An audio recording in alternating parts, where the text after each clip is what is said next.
بسم اللہ الرحمن الرحیم۔ حرف کی تعریف آپ تک پہنچاتے ہیں۔ وحد الحرف کلمۃ لا تدل، کہ حرف وہ کلمہ ہے جو نہ دلالت کرے مستقل معنی پر بلکہ دلالت کرے اپنے غیر کے معنی کے احتیاجی پر، یعنی غیر کے معنی کے ساتھ وہ پورا ہو لیکن مستقل اس کا معنی کوئی نہ ہو، اور زمانہ بھی اس میں کوئی نہ پایا جائے، جیسے من ہے، الہ ہے۔ فَإِنَّ مَعْنَاهَا الْإِبْتِدَاءُ، بے شک اس کا معنی ابتدا ہوتا ہے۔ وَهِيَ لَا تَدُلُّ عَلَيْهِ، اور وہ دلالت نہیں کرتا ہے اس پر مگر بعد اس کے جو ذکر کیا جائے اس سے ابتدا، جیسے کل بصرتی والکوفتی، مثلا تو کہے سرت من البصرتی الی الکوفتی، کہ میں نے سیر شروع کی، تو من ابتدائیہ ہے، میں نے سیر کی بصرہ سے ابتدا کی الی الکوفتی، کوفہ تک میں نے سیر کی۔ وعلامتہ، اور اس کی علامتیں یہ ہیں کہ لا یصح اللہ یصح الاخبار عنہ ولا بہ، نہ وہ مسند الیہ ہوتا ہے نہ وہ مسند ہوتا ہے۔ وَأَلَّا يَقْبِلَ عَلَامَاتِ الْأَسْمَاءِ، اور اسم کی علامتوں کو بھی قبول نہیں کرتا۔ وَعَلَامَاتِ الْأَفْعَالِ، اور فعل کی علامات کو بھی قبول نہیں کرتا۔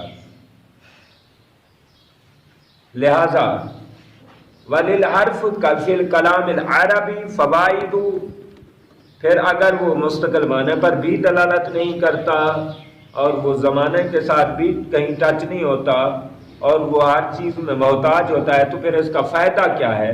اس کا جواب دیتے ہیں کہ فائدہ یہ ہے کالربط بین الاسمین، دو اسموں کے درمیان رابطہ پیدا کر دیتا ہے، یا اسم اور فعل کے درمیان رابطہ پیدا کر دیتا ہے، یا دو فعلوں کے درمیان رابطہ پیدا کر دیتا ہے۔ دو اسموں کے درمیان جیسے دیکھیں زید فی الدار یا الحمد للہ، الحمد الف لام شروع میں آ گیا، اسم کی علامت ہو گئی، اللہ بھی اسم ہے، دو اسم کے درمیان لام حرف جار ہے، یہ حرف ہے، لہذا اس کا یہ تعلق ہے کہ دو اسموں کے درمیان آ جاتا ہے اور تعلق قائم کر دیتا ہے۔ کیسے کہ الحمد، حمد ساری خاص ہو گئی، للہ اللہ کے لیے، تو اللہ کے لیے اس نے ثابت کر دیا ہے حمد اور عزت و عظمت، لہذا لام حرف جار کا اگرچہ یہ مستقل معنی پر بھی دلالت نہیں کرتا اور تین زمانوں میں سے کوئی زمانہ بھی اس میں نہیں ہوتا، لیکن فائدہ یہ ہے کہ اسم اور فعل میں فرق رابطہ پیدا کر دیتا ہے، یا دو اسموں میں رابطہ پیدا کر دیتا ہے، یا دو فعلوں میں رابطہ پیدا کر دیتا ہے۔ یا میں اس کی مثال دیا کرتا ہوں، زیرو ہے، زیرو کی اپنی کوئی حیثیت نہیں ہوتی، لیکن اگر ہم نے 10 لکھنا ہو تو ایک کے ساتھ زیرو لکھنا ضروری ہو جاتا ہے۔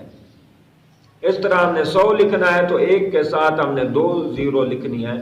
اب زیرو کی کوئی اہمیت نہیں، مگر زیرو نے ایک کو 10 بنا دیا ہے، ایک کو 100 بنا دیا ہے، یہ زیرو کی وجہ ہے۔ لہذا حرف کو بھی یوں سمجھے، اکثر مقامات کے اس کے فوائد نکلتے رہتے ہیں، اس کی بینیفٹس ضرور ہیں، مگر فعل اور اسم کی علامات اس میں کوئی نہیں ہوتی۔